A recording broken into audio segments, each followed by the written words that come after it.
same day, getting a good deal. But to us, it means injuries. It means that you can't even go to the restroom because you have to meet your rate.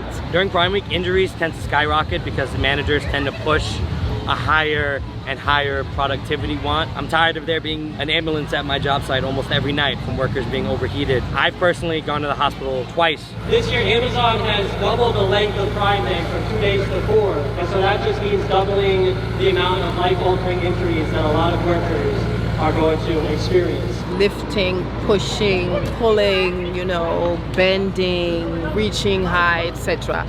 Going up and down ladders. And you do it for long hours. And you don't have breaks. And you're pushed to do it faster and faster. The safety campaign, this is our big public launch of it. And today our international union, International Brotherhood of Teamsters, announced a national safety campaign as well. And we're gonna continue doing this, bringing attention to really all the terrible things that happen inside the warehouse until we get that contract. If they're making record-breaking profits because of our work, we should see something of that, or even some consideration for us as human beings. We live paycheck to paycheck. A lot of us are on, assistance programs. We're housing insecure. A lot of Amazon workers are homeless. It was depressing to hear that Jeff Bezos had a $50 million wedding using the money that Amazon workers made for him while we're living in poverty conditions, while we're unsafe, while we're toiling in a hot warehouse. If you think that you can have people work so hard until they become incapacitated and they even die sometimes, for you to go to the moon, for you to have weddings, for you to rent villages, I wonder if you have a conscience. A lot of Amazon workers rely on social safety net programs that unfortunately billionaires like Jeff Bezos aren't even paying their fair share in taxes to fund. They need to give us a safe environment with a salary that is good enough so we don't have to stay in shelters. If Jeff Bezos was listening right now, I would tell him that workers are coming for him and his time is limited. So one day we're gonna get what's ours. The money we deserve, the safety we deserve, but also the total change in the system that oppresses us every day. What do we want? A contract! What do we want it? Now! If we don't get it, shut it down! We don't get it, shut it down! Yeah!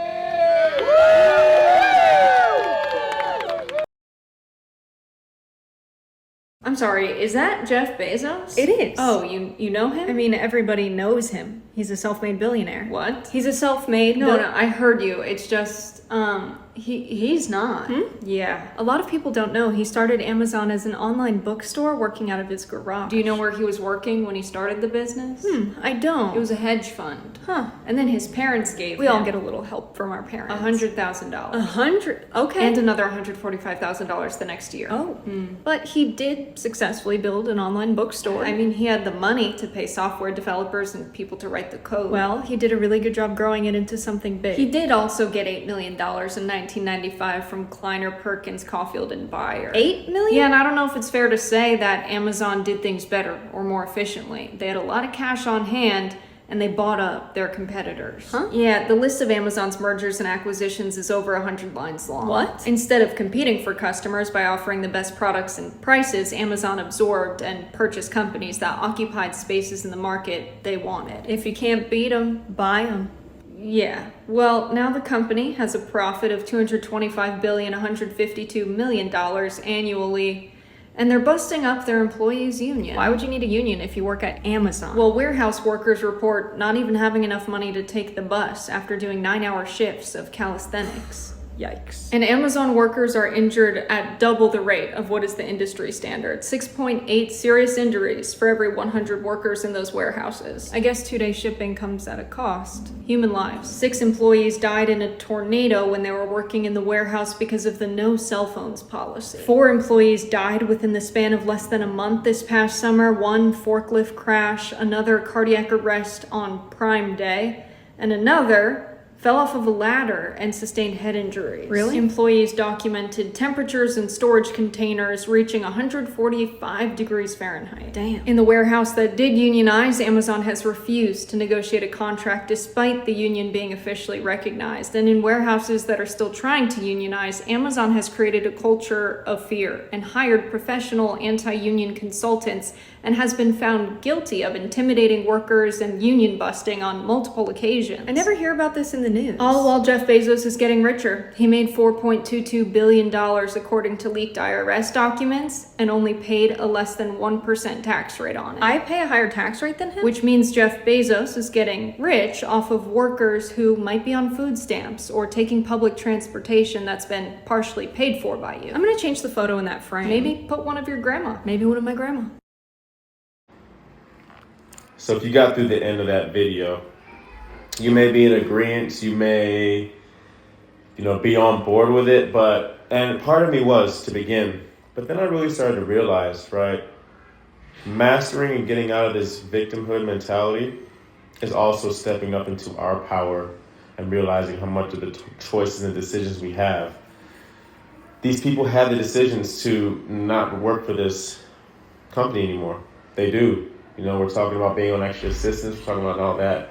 But ever since you were younger, you've accepted that it's a certain way, or this is all you can have, or this is all you deserve. And deep, deep, deep in here, you believe it's true so much that you're going to complain about a spot that you're at. Well, this guy's having $50 million weddings and just living his best life.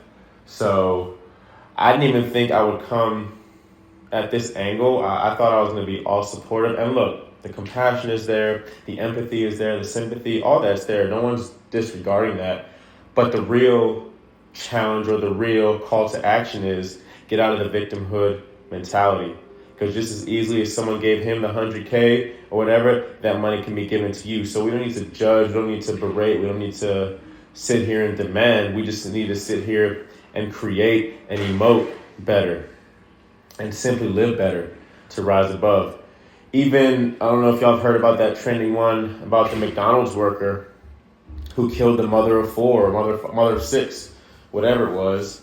It's like, why take it that far when you could have just removed yourself from the situation, built a business, do something. You could have franchised, you could have found a way to own that McDonald's and own your boss, but you found the reason to unalive them because we were that stuck in our beliefs here and in here that we had no idea that we could live in a better reality. So we went and made our reality even worse. So just something to think about.